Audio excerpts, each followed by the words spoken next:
All right. Let's try this again, folks. It's May 9th, 2024. We had to unplug, plug it back in on the mic. We had to set back up the streaming software. We had to dust off the whole setup here as we get it back. We are live once again on YouTube. Our prayers have been answered. And I'm just so excited to be here with everyone tonight for this live session as we're going to get caught up. Lots been happening in the markets, a lot in the news, and I see some comments rolling in. Can we mic check it before we get started?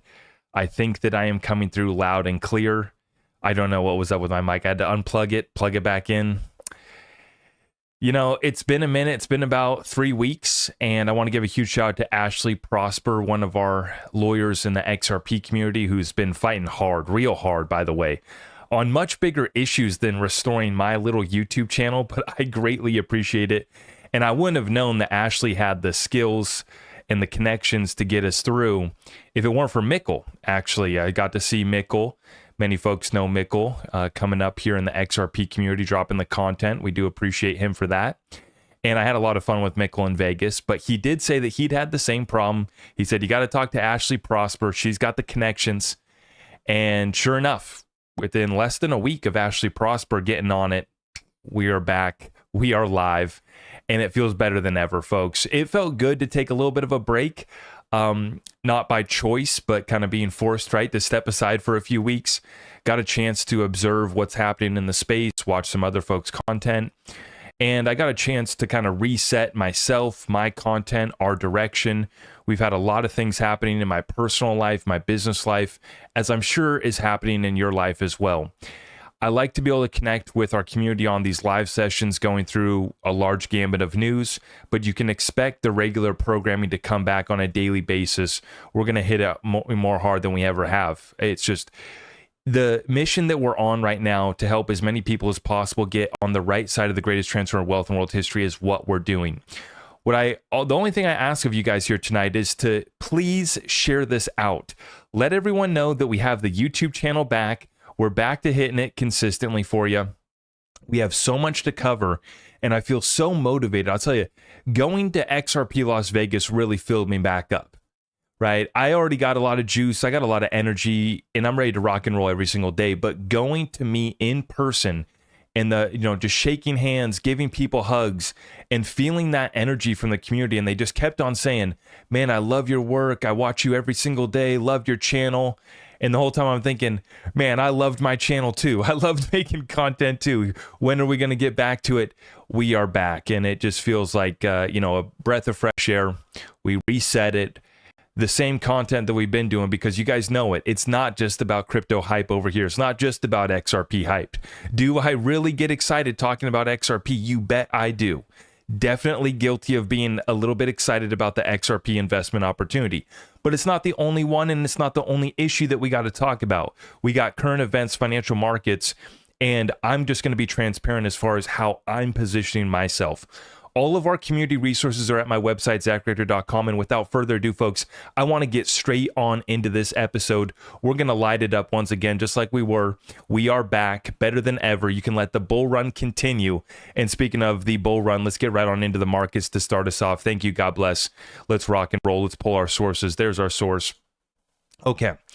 62,834 Bitcoin, and we're looking at this thing chopping sideways. We got that pullback we were expecting, 23% pullback from the all-time high. Very common this year, these 15 to 20% pullbacks. Is the bull run over? No. Has the hype died out? Yes. Are we in a recession? Yes. Is liquidity tight? Yes. Is this the credit event? Yes. Is it World War III? Yes. And that's why it can't just be up and up to the right forever, right? We get these pullbacks because this market still does remain fragile, very sensitive to any sort of news, and we continue to see major things happening on the world stage. We bring it back home, issues that we're facing back home running rampant, really. And, as far as solutions to address them, no, we're just kicking the can down the road, and we are just exacerbating these issues and these problems, right? So, one would ask, well, they're either stupid or they're doing it by design. I'll leave that up to you. What I want to cover here, though, in this session is what's happening on crypto. We got a few data points to get through on the economic data, and then we're going to get straight on into the cryptocurrency news, though. But this market's kind of just been chopping sideways with Ethereum at 3,000. What's interesting about XRP is its structure remains very strong. I don't pull up the moving averages. You guys know I really don't even do technical analysis in any sort of sophisticated way. 51 cent XRP, and I'm just looking at this thing. It's above its moving averages. If you look at all the big ones, it's hanging in there. And when you look at the fundamentals, it just doesn't get better. I'm going to show you guys later in this episode, we just got a bank that's added a node to the XRP ledger. So we went from, institutions aren't interested in XRP. Nobody cares about XRP. XRP is a banker's coin. You bet banks are interested in using it. That's not something that I shy away from. That's not something that most of the adults in the room view as a negative. In fact, we want financial institutions that are here to service their clientele. There's a reason why, I like working with my community bank. There's a reason why, these banks service local businesses better than the national big banks. They really could care less unless you're a high net worth individual or a big corporation. They just don't care about your business. On the lower level here, we have these credit unions, and these are the ones that are getting themselves in trouble, right? This banking crisis is not over. We just saw another bank fail last week, taken over by the FDIC. That was Republic First, I believe. And so we are seeing it in the data. I'm going to show you guys what I'm talking about right here. From Market Watch, jobless claims jumped to highest level in 9 months. So this is a data point that you're not going to see the mainstream news really cover, right? And that's just the fact that they're touting strong unemployment data. They're touting strong jobs numbers. When you look at it, though, on a net basis on the private sector jobs, we've actually gone negative already. This is why I say it's all about the data that you're getting right now, and you already know that they're lying to you. The data in and of itself is a lie, is manipulation. They use substitution, hedonics, and different forms of manipulation to lie. But then on top of that, the talking head pundits take it and run with it and spread it as if it's gospel. And it's a spreading of manipulated data. You have to dig deeper. Now the headline data is coming out and it's telling us jobless claims are jumping to the highest level in 9 months. The weakness, the cracks are widening. U.S. consumers pull back sharply on credit card use in March. Now, this is the credit event that we've been talking about, right? And it is contracting, it is restricting, and this is now being confirmed as the U.S. consumers are no longer spending as much on that credit card. I'm going to show you further data to confirm it. Now, let me make sure I got to pull my source here. I apologize for that. I thought that we were all good to go. Let me see if I can do that. That's the wrong source. Sorry, folks, firing up a live for the first time here in a few weeks. A little bit of technical difficulties. Wall Street Silver reiterating the point, though. Credit card debt with an interest rate of above 20% cannot increase indefinitely. Very soon, consumers will simply be tapped out. The low-income consumer is without a doubt pulling back spending. And so it's being confirmed, multiple data points here. And what's important to understand, right, is it's just simple math. When the credit card rate is above 20%, you're getting, metaphorically speaking, killed, right? With that credit card squeeze, that's not sustainable. And when you look at the average American the average American probably has 6, 7 credit cards, right? So even if you got a small balance on one, that 20% interest is stacking up. And it's not only that you have to pay off that interest, right? You got to cover your debt service, but then the pace of inflation, if you want to get ahead, you can't just make 3-5% more than you did last year, because real inflation is more than 3 or 5%, like they're reading off to us in the CPI lie. And that's the whole point, is you're not getting ahead if you're only making 5% more than last year, and your credit card rates have now spiked to 20+%. If you want to go be a homeowner and you want to go restructure debt right now, your mortgage is coming in at 7% if you have the best credit. If you have a great credit score, if you got cash down payment, if you check all the boxes and they're really interested, they'll give you they'll give you a decent deal, but you're still going to be at about 7%. And we're seeing that tick back up. The bonds have gone back up. That yield curve inversion is still there. This is the longest yield curve inversion that we've ever had, and yet we're still pretending like we're going to avoid a recession. It's just not the case. And if you are actually looking at the data points that matter, then you would be confirming, just like we are, the consensus would be that we are in a recession. And what's the first step? It's acknowledging that you have a problem. If we can't acknowledge that we have a problem, well, what are we going to be doing? We're going to continue shooting ourselves in the foot. And that's exactly what their agenda is, right? I don't give them, I'm giving them credit. Like I said, they're either stupid by how wrong they've been. I'm talking about the Federal Reserve with their estimates and all these economists and PhDs. It's either they're stupid or this is the plan, right? This is the plan to raise rates at the fastest pace in history, rug pulling America, creating a haves and a have-nots, and allowing the large commercial banks to eat up all the smaller banks. Right, because you can't get this wrong on the inflation, the sticky inflation. I'm going to throw up if I hear that word used again one more time, right? The sticky inflation. No, we never did enough to battle inflation in the first part, and you guys just continuously strip out the things that matter when we actually are looking at inflation data points. Now, let's get into crypto, folks, because there's a lot to catch up. There's been so much happening in the cryptocurrency space. On the economic data, I'll just conclude with this one sentence. You're starting to see it weaken. We've been warning, you're starting to see it weaken, even though what's happening? Stocks have gone up for about 7 trading sessions in a row, 7-8 trading sessions in a row, stocks have gone up. Crypto's been building back up from that most recent pullback that we got, but we're starting to see some issues in the cryptocurrency space as well. Now, I'm going to get into how beautiful it is in the XRP community, how amazing it is to be sitting here with legal clarity, to be sitting here with, invested in a ledger that has banks coming to run validators on it. That's, a nice place to be at. And we got more fundamental utility being added to the ledger as well. That's a great position to be in. Meanwhile, we flip to the rest of the space and everybody's freaking out because the SEC is going on an absolute rampage. And we warned about this moment that the XRP Ripple versus SEC lawsuit was not going to set a precedent for the rest of the space, or at least it was going to set a precedent, but every other crypto case has different facts. All these projects that did ICOs, all these projects that were doing the shenanigans, all these projects like Ethereum that thought that they had a free pass, thought they were good to go, and now you're seeing the ETH camp in full panic. We wait to see if the Ethereum ETF is going to get approved. It's only a matter of time. And we got Congress still making speeches, still writing letters, and still talking tough. Are they ever going to get anything done? Well, it's going to be interesting to see, because I will say this. I didn't include this in the show notes, but I should add, yesterday we saw a clip going viral of Donald Trump. Now, remember, I'm not here to talk about politics. But what I'm just here to say is the crypto issue is now presenting itself. As we saw, Trump was questioned on it yesterday. I don't know if Biden has been questioned on crypto, although they did just put out a letter talking about how they were going to veto this bill that just got passed. So we're starting to see the crypto issue present itself. And it's getting very, very interesting because we've been over here having to battle out this legal, case. We've been in this conversation.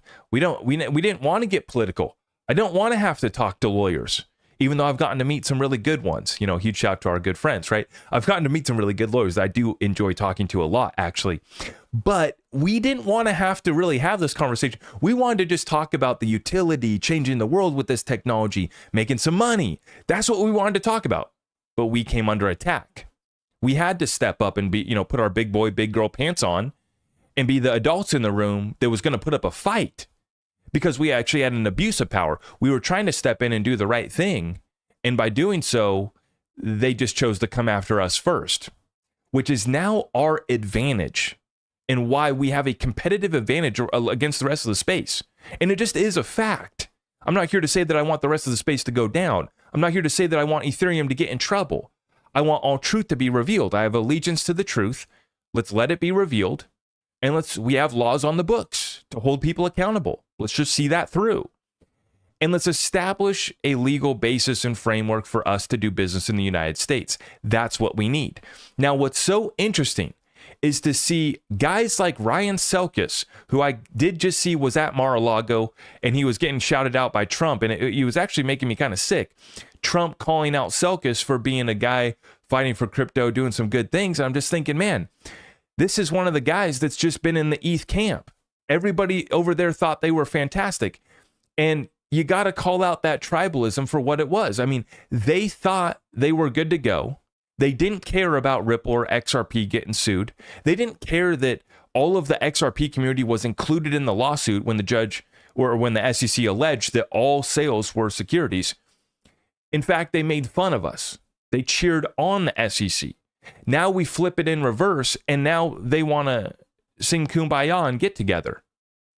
Digital asset investors calling it out because Ryan Selkis puts out this tweet and he's talking about politicians that stand with crypto. DAI says, how do you send this without acknowledging the one guy who has fought harder for crypto than anyone? Our good friend John Deaton. And I'm so excited. In the description of every single YouTube video, I got the Deaton for Senate website. So there should be that in the link down below the description of this video and in all my videos. I was doing that for a while, and I'm excited that I can now say that once again. John Deaton, and he had probably the most moving session at XRP Las Vegas for me. Listening to John Deaton speak and listen to, his story of his daughter saying that the reason why he wouldn't get elected is because he was so dang honest. That's the I don't want to get into it too much, but that's what moved me. That's what moved me. And that's what's moving John. I'll tell you right now, John Deaton's messaging is on point. He's ready to rock and roll, folks. He's looking better than ever. Messaging directly on point. It's going to get very interesting up there in Massachusetts. But continuing on that thread, John Deaton, who is fighting to unseat the senator, Elizabeth, I got a plan for that, Warren, behind the entire anti-crypto movement. Even if you didn't think he could win, this makes zero sense unless there are other agendas. And what was interesting is he actually did shout out the other candidate that's running in Massachusetts. I don't know who that is, but I'm gonna tighten my lips on that one. I'm gonna leave that one for now. But I will say this: John Deaton's got him. He's got him worried. I'll tell you that much. And I was so impressed and so moved by his session at XRP Las Vegas. And when he started to make this announcement and make this move, you guys can recall I said this is part of making XRP go viral. See, he's not just in a race for Massachusetts, he's in a nationwide observed race. And in fact, you have our politics and what's happening here in this country is being observed worldwide. The rest of the world is putting forward crypto regulations and giving everyone rules of the road. Meanwhile, the United States, it's like we're just trying to attack the innovators and entrepreneurs and capitalists in this country. And the form of crony capitalism that we now have running rampant here. Not the America that we once knew, right? Now let's get into the cryptocurrency further, the issues that I was mentioning. What we're seeing here is continued fraud and wash trading at these exchanges. And it's not just Binance. I'm going to show you Coinbase too. Two traders accounted for 2/3 of all Binance volume. This is a quote, and I think this is from the most recent lawsuit. Binance banned Tron Foundation for market manipulation report. So it's just rampant in this space still, guys. And you have to understand this when you go into trade. You are trading in a rigged game. We were just in XRP Las Vegas. You are in a rigged casino when you show up to these crypto exchanges. I'm telling you right now, they are watching your trades, trading against you. Everybody's using the same bots, the same indicators. You're buying bots. Somebody's got a bot to sell you that's the same bot that they bought from somebody else. We're all deploying the same bots against market maker magicians that just get to see our trades, and they have more money, and they print their own stable coins, i.e. BNB, Coinbase. They created their base coin, right? So they got a little something cooking now too. But you get my point, right? You're betting against the house in a rigged game, and if you do end up winning, well, then they just lock the doors on the casino and don't let you get out. right? That's trading in the cryptocurrency space right now. But the good news is that we're seeing all of this get cleaned out, and then we're seeing the largest institutions in the world come say, hey, what's going on with this crypto program? And it's being confirmed, right? We were crazy for talking about these types of institutions. We were insane for saying that some of these institutions had sat down with Ripple and some of these other crypto players that are actually getting real business done. And sure enough, MasterCard, JP Morgan, Visa, Citibank, and other big US banks are testing shared ledger technology for tokenized asset settlements. This is from Bloomberg. So, what's the old saying, right? They laugh at you, then they, criticize you, then they, come after you, and then they join you, or whatever the saying is, right? This is what we're observing in real time. Here we are in 2024. Back in, when I got into the crypto space in 2018, 2019, we thought we were early. I was panicking in 2019, moving all my Bitcoin over to XRP because I thought the flip of the switch was happening ASAP. And here we are. And these institutions are finally acknowledging that they've arrived. Many of them have been piloting all this in the background for a very long time, though. We're just now getting it revealed. And what we're also about to get revealed is fundamental value, which will be reflected in price. The prices that we've seen so far is in an era of speculation, of retail speculation. We can argue that now we have institutional speculation through the ETFs, and we're going to get a whole lot more institutional speculation through more ETFs coming into the space, which I'm a fan of speculation. I'm guilty of being a speculator, a wild speculator, right? That's the business that I'm in, and I'm not going to shy away from that for 1 second. And we're going to get more institutional speculation, but we're finally starting to get the acknowledgement that, yeah, the system is going to DLT technology. Is it all going to be XRP Ledger? No. But it's all going to DLT, right? First we were crazy, then they came after us. Now it's all going to DLT, right? Every single one of these markets. Now, it doesn't mean that it's going to be on public blockchains, right? And this is what's so unique about these blockchains that do have the private layer. XDC, hybrid blockchain that has that public-private hybrid relationship. XRP Ledger, well, it's public, it's open source, but we know that Ripple has created a private ledger for central banks, for institutions like this. If they were to want to do a domestic payment rail, Ripple could set up that on the private ledger for them. They'd have that ability. And then we also now know that they're launching the stablecoin. The other key part about the stablecoin that we just I forget who posted this. I retweeted it the other day. But basically, there's a less likelihood that your stablecoin is going to be a security if it's issued by a trust company. Well, sure enough, Ripple just set out to acquire Standard Custody and Trust, right? So there's your trust company in New York, by the way, which is where this lawsuit's being finalized as well. This is going to set the standard, not just for stablecoins on the XRP ledger, but I believe that this is going to set the standard for stablecoins really in the entire space. The only other player that's on that level is USDC. One that's on that level, but we still can't verify what the heck's going on the background, is Tether. We still don't have legit audits. We still don't know where their reserves are at. We still don't know what they have exposure to. But what makes a stablecoin not a security is the fact that if it's issued by a standard custody and trust company or a trust company, is that you're not lending out against your deposits to generate that yield. And so therefore you don't have the security aspect of relying on somebody else to generate your profits.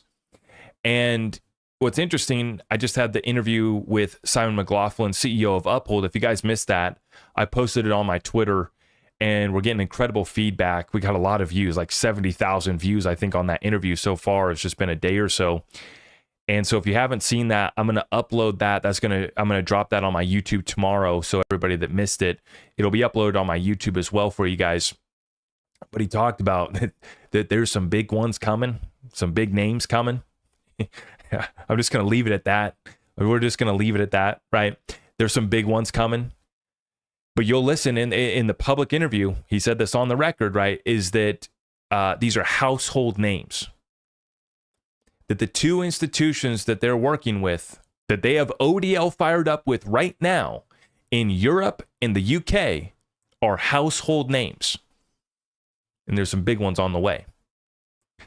And I confirmed with Simon, because I was able to ask him directly as someone who's, his institution has been added to the on-demand liquidity network. So now they're one of the nodes, kind of, if you view it that way, one of the nodes in ODL. And Simon was able to confirm that US ODL isn't live yet, at least not with his partners, but it's going to be going live here soon. So US ODL is going live soon, but they're already live in Europe and the UK with household names.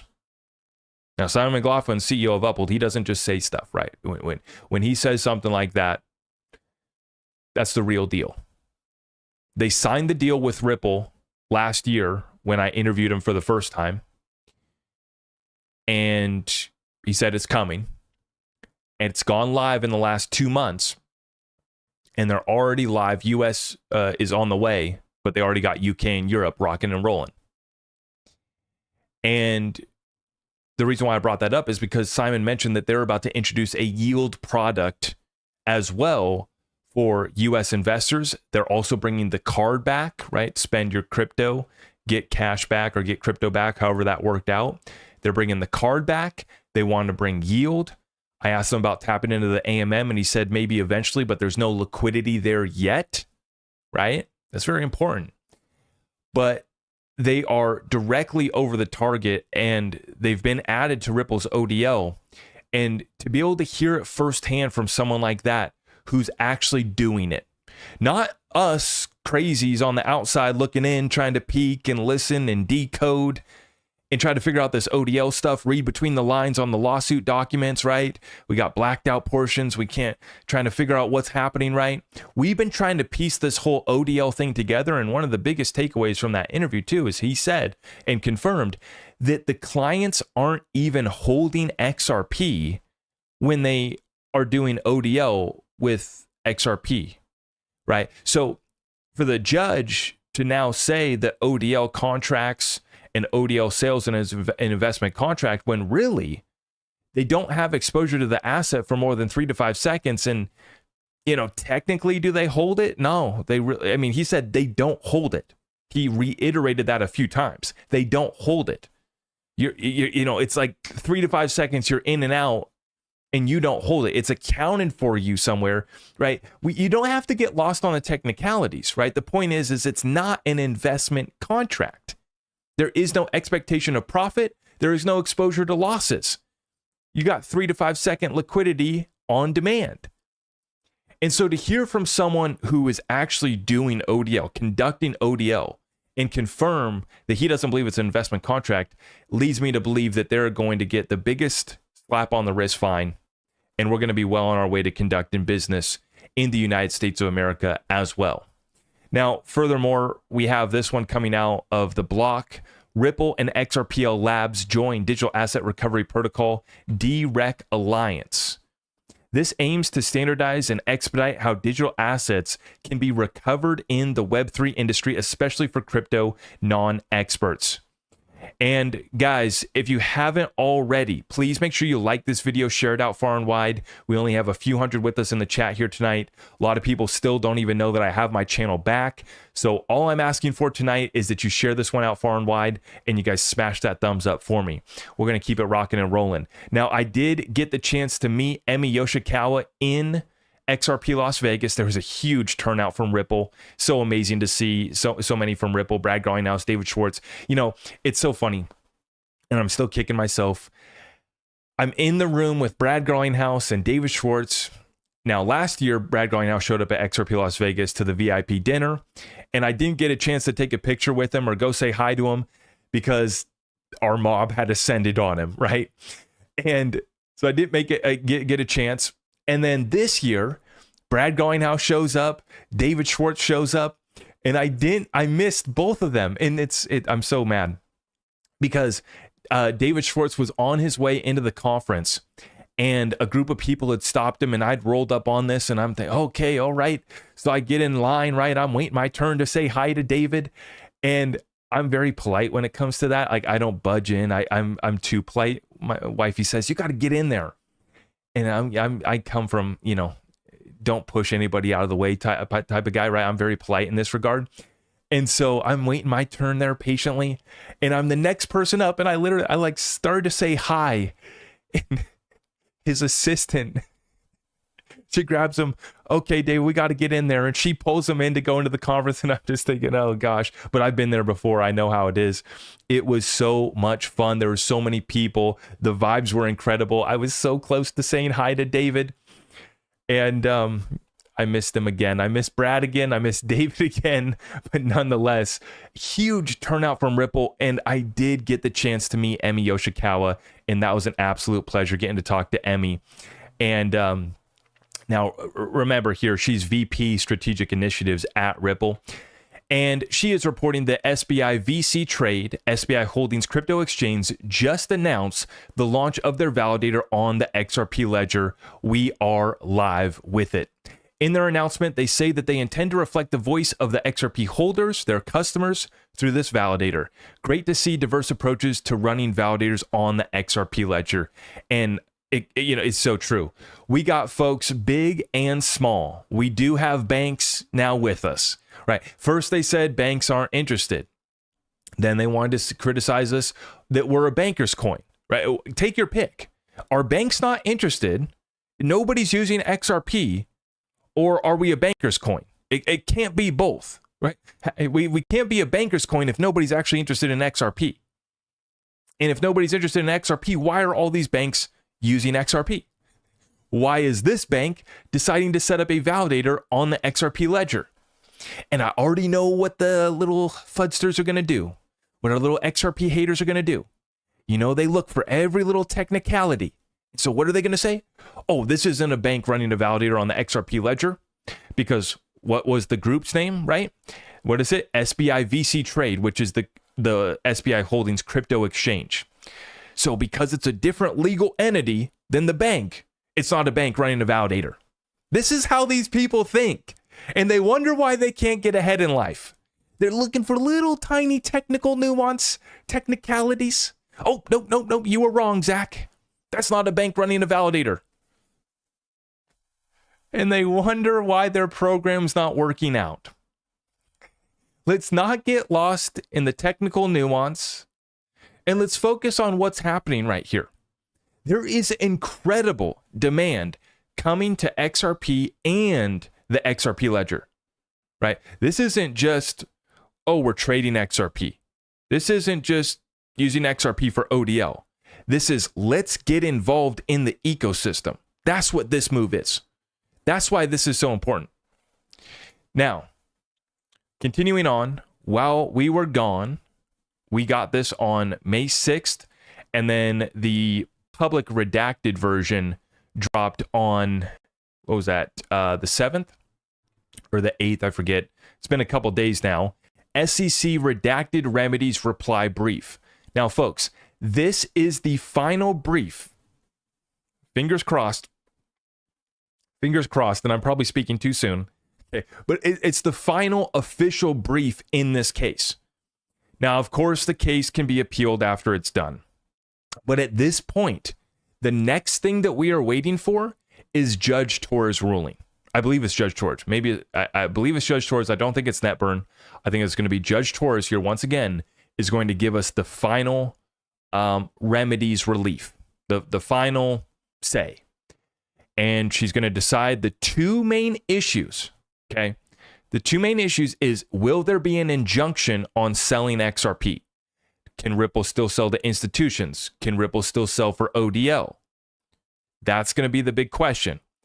The other one is the disgorgement, the penalties, the fines with interest included. The SEC is requesting nearly $2 billion. Ripple says $10 million would be appropriate. We meet somewhere in the middle, most likely.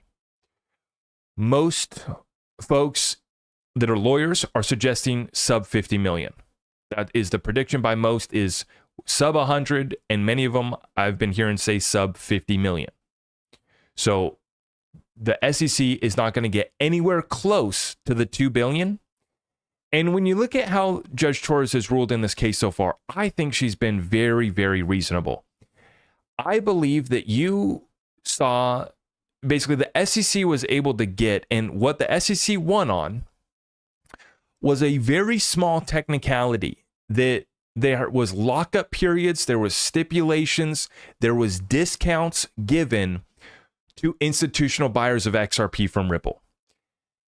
These different terms, stipulations, parts of the contract is why the judge ruled that they were investment contracts. Okay? Those discounts, lockups, stipulations, addendums, deals, the deal there was an investment contract. Technicality. Did they blatantly break the law? Did they blatantly violate the securities law? No. It's a very, very small technicality, which I believe Ripple still would have a case on appeal if they wanted to appeal on that point to the institutions. But nonetheless, it seems reasonable that Ripple can pay this fine, small fine. Okay, we did break the law. They're even saying $10 million. We'll pay $10 million, right? You got us on a small technicality. We'll pay $10 million. Okay, it's probably going to be a little bit more than that. When it comes to the injunction, which would stop Ripple from being able to sell to institutions or ODL, because remember, in the summary judgment ruling, XRP in and of itself is not a security. That judgment, summary judgment, is where they lumped institutional and ODL sales together. What Ripple has been arguing in the remedies phase here is the fact that the ODL sales have been restructured. They've only been selling ODL and conducting sales for ODL since Q3 of 2019. We've gone back and pulled that data in the reports. They stopped selling to institutions programmatic sales stopped in Q3 of 2019. That was programmatic sales to exchanges, right? And so the ODL sales have been the only sales since then. And Ripple's been making the case that we've restructured these contracts. They're good to go. They're not investment contracts anymore. And they've made the point, they're not exposed to profit or loss. They got exposure to 3 to 5 seconds for on-demand liquidity. And what the SEC's been saying is, God forbid Ripple was selling this unregistered security and they were giving better discounts to some institutions than others. Nobody lost money. Everybody made money, as a matter of fact. All of the institutional investors made money. There was no harm done. But where was the harm? Where was the problem? Some institutions got a better deal than others. Let me know in the comments down below if you feel sorry for the institutions that didn't get as good of a deal as others. I am glad to see that Ripple has been offering discounts to these institutions, to market makers, to exchanges. Build up the liquidity. Get the XRP into the hands of the folks that are using it for its designated utility. Let's get it rocking and rolling. And when somebody shows up with $1 billion to buy some XRP from you, you might be willing to give them a little bit better consideration versus me selling you 20 XRP at market price. Everybody wants to see the XRP supply move. Well, this is how you get it done. And so I just want to say this in conclusion, from my perspective, and then I'm going to show you what some of the lawyers have said. This whole case has exposed that Ripple has been responsible and righteous with the reserve currency of the new financial system. Now, if you don't think that it's the reserve currency of the new financial system, that's fine. But as far as a project, as far as a company that is trying to grow out an ecosystem, they've done the right thing. They have not done anything wrong. Yeah. Has Brad made money? Yes. Has Chris made money? Of course. When you change the world and you bring a significant amount of value to it, you get rewarded. I know that everybody wants a free handout these days, but in fact, you will get rewarded if you bring value to the marketplace. I know it's crazy. And when you bring value to the tune of billions of dollars, you get paid back relative to that. So to me, we're starting to see this case come to a conclusion. It appears that all of the lawyers were in conclusion, or should we say consensus? No pun intended. Good luck in your battles, consensus and ETH gang. Hope it works out. All the lawyers are in consensus that it was a very weak final reply from the SEC. Bill Morgan, speaking on a 2020 ODL contract between Ripple Services Inc. and an Australian ODL customer, it contains these terms of features amongst others. A transfer, this is how ODL works, guys. A transfer of XRP into the purchaser's agreed account with Bitstamp or other agreed account to be held on a bailment, which customer holds as bailee. Transfer, not a transfer of title in the XRP or a sale. This is called committed XRP. Kind of almost sounds like pre-allocated XRP, doesn't it? Once the XRP is withdrawn from the bailment account by the ODL customer, it is a sale. The withdrawal is converted into a USD purchase price at a market rate managed by an automated software system. Upon withdrawal of the XRP, the ODL customer is deemed to have purchased XRP from the Ripple company at the market rate. ODL customer represents it is not purchasing the committed XRP in the bailment account for investment purposes or with an expectation of profit, and shall only use the committed XRP for an ODL transaction on an exchange or through a party approved for ODL. So right there, boom. That's it right there, folks. That's the part that makes this not an investment contract, is because they are making the ODL customer sign saying that this is not for investment purposes. This is not to be used for anything other than conducting ODL. That's it. That's now part of the terms of the contract. So as I've been saying and speculating, because I didn't see any contracts, I wasn't able to confirm this, but I'm looking at Ripple still selling billions of dollars worth of XRP, and I'm saying the only way that they've been able to do this comfortably is by restructuring these contracts. And what a perfect way, make the client specifically say that they're not going to use it for investment purposes. You are only going to use this XRP that's committed to you will only be used for ODL. You're going to be in and out of it in 3 to 5 seconds. Now, what's interesting is he says the jurisdiction is New York, USA. So this is one with an Australian company. And it serves overseas payment corridors, but the jurisdiction clause is in the USA. So the jurisdiction clause is in the USA, but it's for overseas. Now, and then we combine that with what Simon McLaughlin just confirmed, CEO of Uphold, in the interview that I did with him as well. He confirmed the same exact thing. These clients aren't even holding XRP. It's in a committed account that you don't have access to and you can't do anything with other than when it's time to use it, you get a, buy and sell, you're in and out right away. Now, MetaLaw Man, responding to the reply brief from the SEC, he says it does not add anything meaningful to the argument about no victims, no disgorgement. The SEC relies on one district court case, SEC versus iFresh, that held that pecuniary harm requirement is satisfied when a stock price is artificially inflated. So that is the only backup that they have, right? Because we've been saying no harm, no foul. That just came out of the Second Circuit Court of Appeals, and they confirmed it. So it's now court precedent here in the U.S., at least at the Second Circuit Court of Appeals, that if no investors were damaged, no investors were harmed, there can't be a disgorgement. There is no harm, no foul.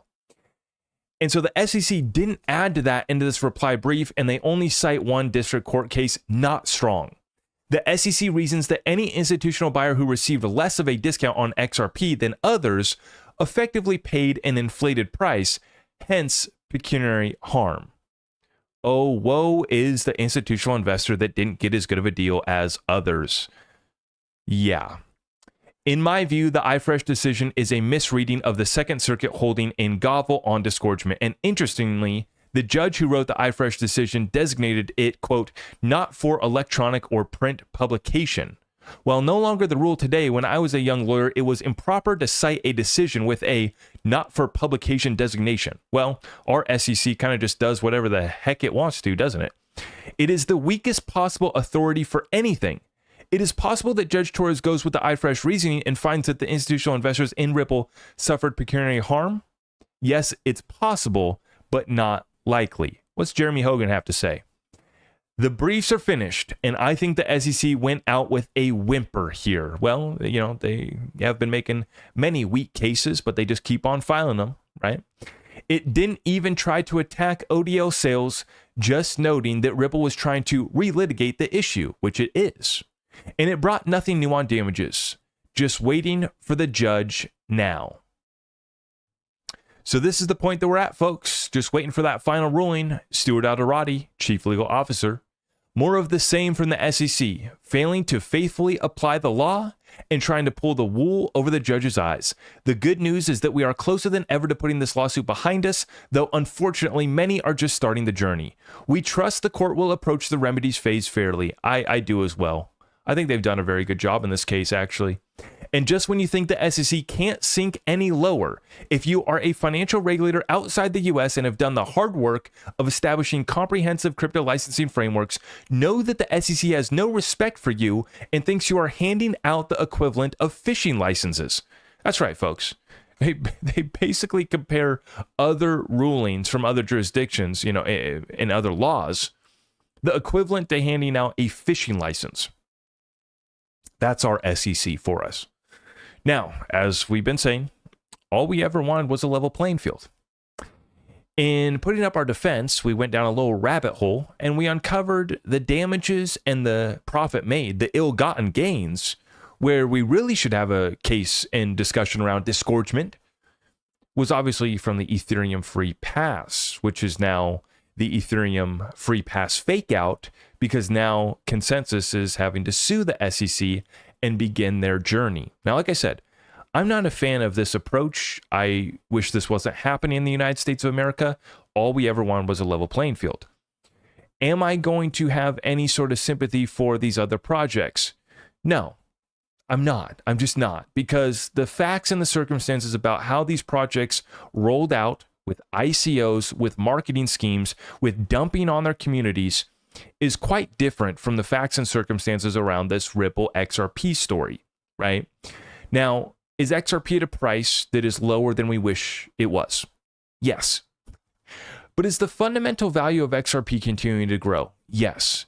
Are we seeing institutional demand? Absolutely. Confirmed by an institution known as SBI Holdings actually coming to the XRP ledger and setting up a validator. That's, that's building a home. That's moving to the community. That's not showing up as a tourist to say hi, make some money and move on. No. They're setting up shop on the XRP ledger. Now, the rest of the space is 3 years behind us. That's the problem. Now, it appears that many of the other cases are moving more quickly, but they haven't been moving, as strong as they have been for Ripple as far as what we've been able to win on. Right? The facts in our case have been very unique to XRP and Ripple. We've been able to win. We are about to potentially get the sign off from Judge Torres on ODL sales. See, let me put this into conclusion for you guys real quick. And by the way, this is the thing. I was so excited to come on here tonight. I'm just rocking and rolling that I forgot to say cheers. I did pour myself a glass of red wine because I did want to celebrate that we're back on YouTube here and run up a session with you guys. So I do want to say cheers. I want to take a sip. And I see that we do have some time here. So I am going to do some Q&A with everyone. Thank you for stopping by. So I'm going to take a sip of my adult beverage and I'm going to explain why this is so important.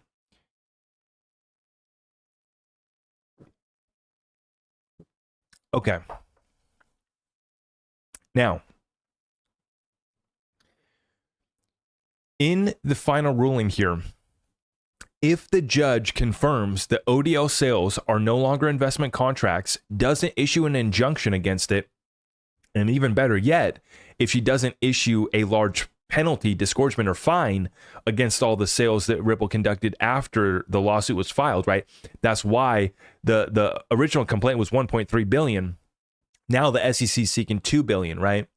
The main ruling here that we got to watch is if ODL gets the sign off from the judge, it's full green light. It's full go. We got the sign off on ODL. And like I said, I'm going to mention again, it was so interesting listening to Simon speak on ODL on how it was such a clear use. It's the replacement for Swift, to put it very simply for everybody to understand. It is the replacement for Swift. Right. Now, is Swift still going to be around? We'll see. Even Simon, he said, Swift is just messaging. There's no settlement taking place. Many people think that Swift does that settlement for 11,000 institutions. It doesn't. It sends messages slowly, inefficiently, 6% error rate. And as we talked about, Simon quoted 21 trillion locked up in Nostro and Vostro accounts that gets freed up through this ODL. So guys, not only do we have the court precedent that XRP in and of itself is not a security, we know that Ripple can sell programmatically.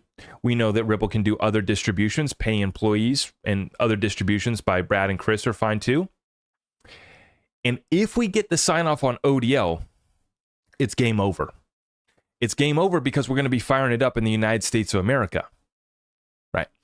And you have seen the growth outside of the US during this lawsuit has only accelerated by the number of institutions that are joining and by the volume. When you look at all the data points, it's all growing despite the lawsuit. What happens when we're outside of the lawsuit? What happens with our US partners? And what happens when we don't have to worry anymore and we get to see what Ripple has been working on behind the scenes as far as pre-allocation, as far as partnerships that have been cooking, been marinating, and now we get to finally throw them on the grill, make a masterpiece happen. That's what we've been building towards, and it's all going to be breaking later in this year into next year. Perfectly positioned for this bull run. And remember, please remember, the last time the XRP and Ethereum were on a level playing field back in the 2017-2018 bull run, XRP did flip ETH. So don't tell me it can't be done. It already did happen. And when you look at the environment back then versus now, it is much different. But we've had, basically, I would say 4 to 6 years that we haven't been on a level playing field. Obviously, the lawsuit was just the last 3 years, starting at the end of 2020. But going back to 2018 with the free pass speech, that also gave them a competitive advantage. So ETH has had a competitive advantage up until now. And now all we wanted was a level playing field. But because they were so arrogant, they were so dismissive of the fact that they didn't have actual law, they had an opinion of one SEC official and how weak that actually was, they got caught lacking, for lack of better words, and now they find themselves getting investigated by the SEC, and they've made a smart move, I think, by actually filing the case in Texas. That's good. They're likely to have a strong case there, but what's going to be interesting to see here is the rest of the space getting tied up. All we wanted was a level playing field, but how can you say that we're not going to have a competitive advantage with that legal clarity, with the clarity and understanding that our utilities are being added at the protocol level, not layer 2 Ethereum smart contracts like the Uniswap AMM, which is getting sued by the SEC right now. Meanwhile, our AMM is going live at the protocol level, completely decentralized. We're already our trajectory is already surpassing Uniswap's. So the growth rate of our AMM is growing faster than Uniswap. We still have a long ways to go to play catch up, but now we have legal clarity to back us. They have legal problems to get in the way. I wish them the best. I have no sympathy, but I wish them the best. Respectfully, wish them the best. Good luck. God bless. And let's get to building over here.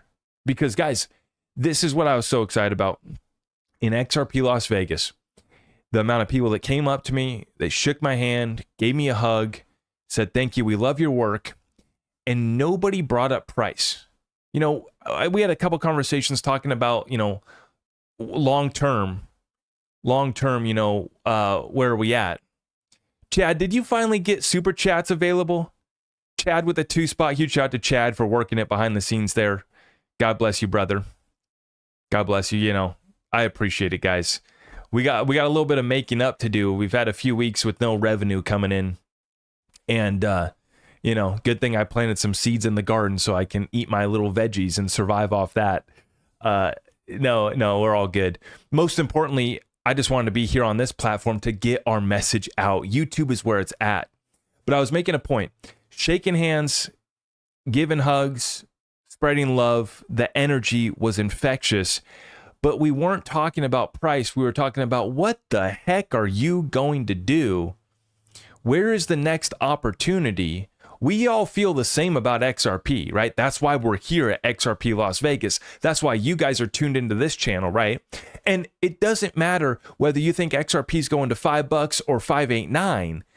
The opportunity just going to $5 to $10 is enough to get us excited and enough to be here and enough that we need to be having a conversation. We need to be networking with other individuals that are on the same path so that we can find the next deals, the next opportunities. For me, it's private equity and it's real estate. For private equity, we've been talking about, obviously, Ripple excites us. We think Ripple is going to have a massive IPO. And if you guys are looking to get Ripple and many others, right, I have linked to down in the description of all my videos. And the main reason why I have that there is so that you guys can get $500 towards your first investment if you use Link2. That's why I got that one down below. But I'm looking at private equity, not only in the digital asset fintech space and technology companies, but I'm also going back to commodities. I'm looking at commodities and the equity plays that we have over there. Of course, I could go buy an ETF. I could go pick some stocks on the public market. But when you find, some of these guys here with proven track record that are building out real companies in the commodity space that I believe is in the beginning of a super cycle, that also is appealing to me. The other thing that I'm focusing on is utility real estate. I think that there's still a lack of quality housing in America. Not everybody wants to live in a coffin apartment, right? And folks just need utility. It's just like my investments in the digital asset space. Utility is what I invest in. When it comes to investing in real estate, I'm going to have the same approach. Commercial real estate's been sacrificed. It's already going through a massive reset. Incredible opportunity, but massive chaos. And with that chaos and disruption comes opportunity if you know what you're doing. I'm just now stepping into the game, but I have decades to work here, God willing. That's all I ask God for, is the opportunity. I say, God, please, just give me the opportunity for a couple decades here to build some generational wealth, and I know we're going to get it done. I know what we're about to go do. It's going to be big. It's going to be very big. And the ability to meet your future business partner. Maybe you met a lover in Vegas too. If you did, God bless you. I brought wifey and it was a lot of fun. Maybe you met a lover. That's great. Meet a business partner. Meet somebody who knows, brings experience to the table, who brings a good vibe. The XRP army took over the Cat's Meow singing karaoke in Fremont Street. We were representing oh my gosh, the vibes were incredible, guys. I just can't even explain it. We got the XRP army in here. We took over the Cat's Meow. We have Melissa was, I think, her name. She's singing on stage. Absolutely killing it. Absolutely killing it. Maybe I'd had a few adult beverages and everybody sounded good to me, but I thought that the XRP army was singing pretty damn well. And so we get the XRP army up there. She's singing some song, and then I hear her say, "Let's go XRP," or XRP, something like that. And then we have our good friend Patrick Riley with Reaper goes up, and he brings Greg up on stage, and they bring up Fred Rispoli, our good lawyer friend, right? And Fred Rispoli, he's on the bango drums or whatever they're called. So Fred's on the drums, Greg's got a mic, Patrick's got a mic, and they were singing their hearts out. And Patrick yells into the mic in the middle. It was right on beat, too. It was really slick. Right on beat. He yells in the mic, something about the SEC. I'm not going to repeat it here. Something about the SEC. I'm not going to repeat it. I'll let you guys take a guess. But guys, seriously, the vibes were incredible. And to me, it's about who's here to do business. I didn't gamble while I was in Vegas. You know, it's the last 2 times I've been to Vegas this year and last year, I haven't gambled at all because we're conducting business. Now, one of the other things I was so pleased to do, we had a lot of our Discord community members there as well. And we were able to find this speakeasy spot, little hidden bar, right? Really cool spot at the MGM Grand. And we were able to meet in there, more of an intimate setting where I was able to sit down with our Discord group. And we just celebrated 3 years of having our Patreon and Discord community. And really, I mean, that is all I ask, guys, is that you just help me spread this message out far and wide. We've been doing it now for over 3 years. And I truly feel like we're just getting started. This year's conference was about bringing in outsiders. And I'll tell you, it made my heart so warm and fuzzy inside to watch and listen to Lynette Zhang describe the reception that she got at XRP Las Vegas, how impressed she was with our community. She still says that, you know, she doesn't believe in XRP necessarily. She's not going to buy any crypto yet. But just the reception that she got there. Our good friend Andy Sheckman came into XRP Las Vegas as well. We had, you know, congressmen. We had the Digital Chamber of Commerce with their event. They raised $100,000 for political change in DC. That's massive, right? This is why I feel more better about XRP than ever before. I did not think that we would have until 2024, May 9th is today's date. I did not think that we would have until now to accumulate this asset at 51 cents. Are you kidding me? A 51 cent XRP when we know that household names are not just on RippleNet, but are using on-demand liquidity, which settles with XRP. Confirmed by CEO of Uphold, Simon McLaughlin, who has now been added to Ripple's ODL. This is not speculation. This is confirmation of everything that got us so excited about this investment in the first place. And the only downside of this investment has been a lack of price movement, which appears to be a downside if you're a short-term gambler. You're not an investor, but you're a short-term gambler, right? You're speculating on a short-term time frame. You're not looking at fundamentals, and you want to get in, you want to get out, and I respect that. I like to trade too. It's fun. But when it comes to utility projects, you have to approach it with the fundamentals. And from the fundamental perspective, as we've been seeing, it only continues to get better and better. It's not me hyping it up. It's guys like Simon McLaughlin confirming what's actually happening. No, you guys aren't crazy out there. We're actually doing it. That's what I took away from Simon. He didn't say that, but you know. Now, super chats have arrived. God bless you all. Love you guys so much. You guys are so amazing. You guys are the reason why I do this. That's why I said I got filled back up in Vegas because the amount of people that, you know, a lot of people came up, wanted to say, hey, what's up? You know, take a picture. But a lot of folks, a lot of guys just came up and said, thank you. Thank you for what you do. Keep doing what you do. That right there is what moves me so much. Why I know we have so much to do yet. We're just getting started. Dual Citizen, so good to see you, my brother. 10 Spot, great meeting you and the wifey in Vegas at Cat's Meow. Didn't get a chance to buy you a drink, so here, thanks for all you do for the community. You are even better looking in person. No, I'm not going to say that name. Man, the Cat's Meow was lit. I will see you guys next year. That was lit. And maybe I'll sing a song. The only time I've ever sang karaoke, I've done it one time, and I sang Take Me Home Country Roads by John Denver. So that is my extent singing karaoke, my karaoke career. Shannon, I guess we'll accept that funny money that you got for us. A 27 Canadian spot. I appreciate you so much. I love you so much. And it was so good to see you in Vegas once again. I wish we had more time. Me and wifey did the quick turnaround.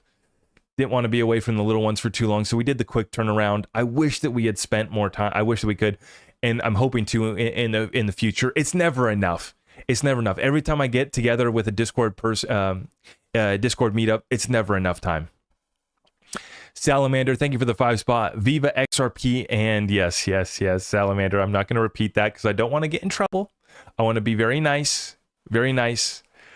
Scott, let's go, brother. Big hundo from Scott. God bless you. It's so great to meet you in person, brother. So great to see you. Zach, thank you so much for the content. It was a pleasure meeting you and the new Discord fam. That's right, man. That's right. Man, I tell you, it felt good coming back home from Vegas with money in the pocket, right? I brought some cash down, and I brought it, most of it all back. You know, you tip a couple tips here and there, right? But golly, I remember going back there when I was 21 and 22, and I was so excited. I remember one of the first times there when I was 21, I was there with my buddies, and we stayed at the Golden Nugget down in Fremont, right? Super cheap, $5 buy-ins at the table, at the craps table, and that's what I was playing. I'll never forget this. I made like $400 that weekend, like $400 playing craps, right? Over a couple nights. And I remember thinking that I was just the biggest hot shot in the town because I'd paid for my trip, which, I mean, I can't imagine going to Vegas for $400 these days, right? I think maybe my buddy's parents was paying for our hotel or something, because I don't know how I went to Vegas and only spent $400, but I was 21 and probably a lightweight too. So it did, and well, actually, the casino does a pretty good job of feeding you as long as you're gambling. So, but yeah, I just remember thinking I was the slickest hot shot in town, making my $400 and paying for my trip to Vegas, and thinking, oh yeah, I got ahead on that one.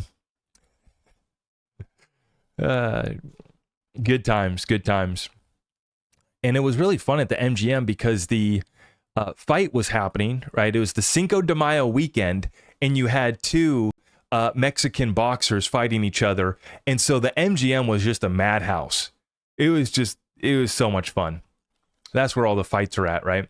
Robbie, Gmail, thank you for the Canadian. I guess we'll take some more Canadian funny money. Thank you so much for the $13.99. Let's get down to business, Zach. Glad to have you back. Yeah, thank you so much. Guys, it feels so good to be back here. How many of us have been there, Zach? Yeah. Mm-hmm. Yeah, it's the beginner's luck. 100% beginner's luck. 100%. Yeah.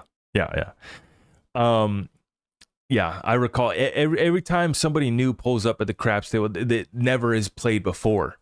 It's that's one where you just think, okay, I'm betting on the hot hand. Yeah. Fun times. But yeah, I haven't gambled in a long time. Too much business, too much karaoke, too many good times to be had. Zach, what did you learn from XRP Vegas that you didn't know before? Well, there was actually a lot that we learned on the regulatory fight, the legal fight, because we got to hear from John Deaton and others kind of updating us on that front. We got to learn from Uphold CEO Simon McLaughlin. That's when he talked about the yield coming to investors. I missed Lynette and Andy's session. That's the only thing it's just so tough. Folks want to interview me while I was there. I got to be interviewed by Alan Staple. I'm actually really looking forward to that one. I'm going to let you guys know when that interview comes out, because that was the first interview that I've ever done with Wifey. So for those of you guys that got to meet Wifey, I know she was a big hit because I talk about her a lot. And so a lot of people were excited to see her. And this is the first interview that I've ever conducted side by side with her. And it was a really fun conversation with Alan and his son. And we talked about kind of life and a lot of stuff kind of outside of crypto. And so that was a really fun session that I did. But by getting pulled away for all these interviews and just speaking with people, and getting away to eat a little bit of lunch real quick and then try to get back to the conversation, it's I did miss quite a few sessions, but as far as, what did I learn? I did learn quite a bit from the sessions that I did listen to, but I got to meet so many more people. People that are movers and shakers. That's what it's about at these conferences, right? It's not necessarily so much about you're going to learn new information.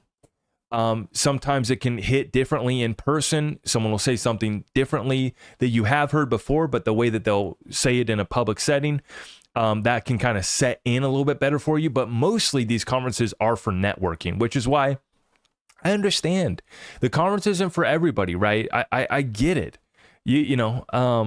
The cost of everything, like I was saying, it's crazy. That those casinos know how to get you good, right? Get you real good. Just trying to feed yourself. I mean, God, you breathe in that casino and they charge you money. 1970 Hodl, thank you for the 159. That's a big one. Thank you so much. Your Aussie Discord friend, great to meet you, and the group brother, my man, so good to see you. That's right, folks. We had one of our community members fly all the way from Australia to come hang out. That's how strong this community is. That's how big of a commitment some of our community members are willing to make. And that's why we're going to take advantage of the greatest transfer of wealth in world history.